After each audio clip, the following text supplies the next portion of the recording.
लीजिए दोस्तों, एक बार फिर अमेरिका और ईरान एक दूसरे के आमने सामने आने की तैयारी में मसरूफ हैं। जहां अमेरिकी सदर डोनाल्ड ट्रंप की जानब से ईरान को आखिरी वार्निंग दे दी गई है, ये कहकर के ईरान हमारे साथ डबल गेम खेल रहा है। वही दूसरी जानब ईरान की जानब से भी अमेरिका को बता दिया गया है कि भूल जाओ कि हम अपना एटमी प्रोग्राम तुम्हारे हवाले करेंगे।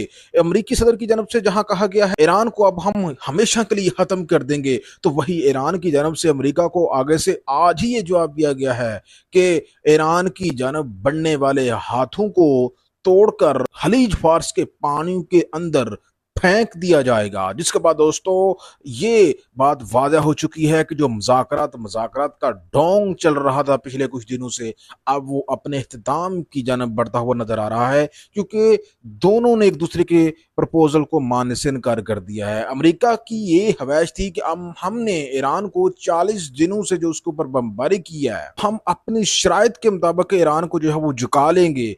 ट्रंप की ये स्ट्रेटजी थी कि हम पहले ईरान के ऊपर जो है वो हमले करेंगे, उसके बाद हम जंग बंदी करेंगे और ईरान को मुज़ाकरात की टेबल पे लेके आएंगे और उसको अपनी शराइत के मुताबिक जो है झुकने पर मजबूर कर देंगे। लेकिन दोस्तों ईरान इनका बाप निकला।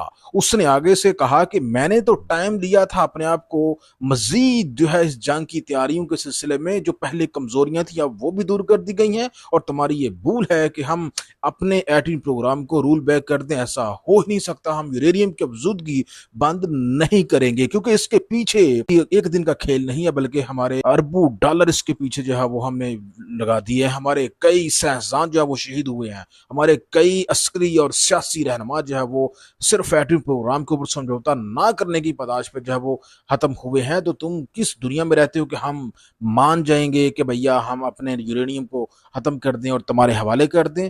तो दोस्तों जिसके बाद मामला बड़ी जंग की जनब बढ़ता हुआ दिखाई दे रहा है। ईरान की जनब से अमेरिका को वाज़ेह कर दिया गया है कि भाई लोगों, इस बार ना सिर्फ खलीज में मौजूद अमरीकी अड्डों को निशाना बनाया जाएगा, बल्कि अमरीकी इत्तेहादियों के जो मैशत की बेसिस है उनको भी जो है निशाना बनाया जाएगा। जिसके बाद दोस्तों ये बात वाज़ेह हो चुकी है कि अब जो खलीज का हिस्सा है वहां की मैशत भी लड़खड़ा रही है और वो बहुत खतरे में है।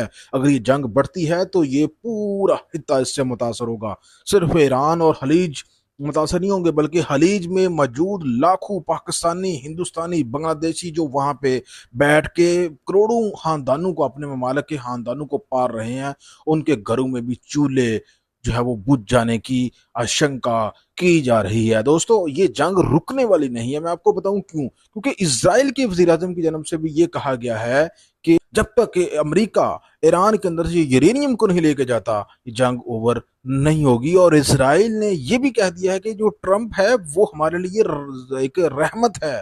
ट्रंप जो है वो इसराइल के इशारों के ऊपर चलता है और इसराइल जो है वो ट्रंप से अपनी बात मनवाए बगैर नहीं जो है उसको छोड़ेगा। यानी कि हवैश है कि ईरान जो है वो यूरेनियम को अमेरिका के हवाले कर दे। जब तक उसके ऊपर अमल नहीं होता वो ये जंग जो है वो खत्म नहीं होने देगा। जिसके बाद दोस्तों ये बात आप ज़हन में रखें, मौजूदा ईरान की रजीम को जो है इसी तरह से अमेरिका के सामने डटे रहना इतना ही चीन और रशिया के लिए भी जरूरी है जितना खुद ईरान की रजीम के लिए जरूरी है। ये जो चीन है, ईरान उसके लिए जो है दोस्तों सोने की चिड़िया है। चीन ईरान से सस्ता तेल भी खरीदता है, जिसकी वजह से चीन की मैशत चलती है।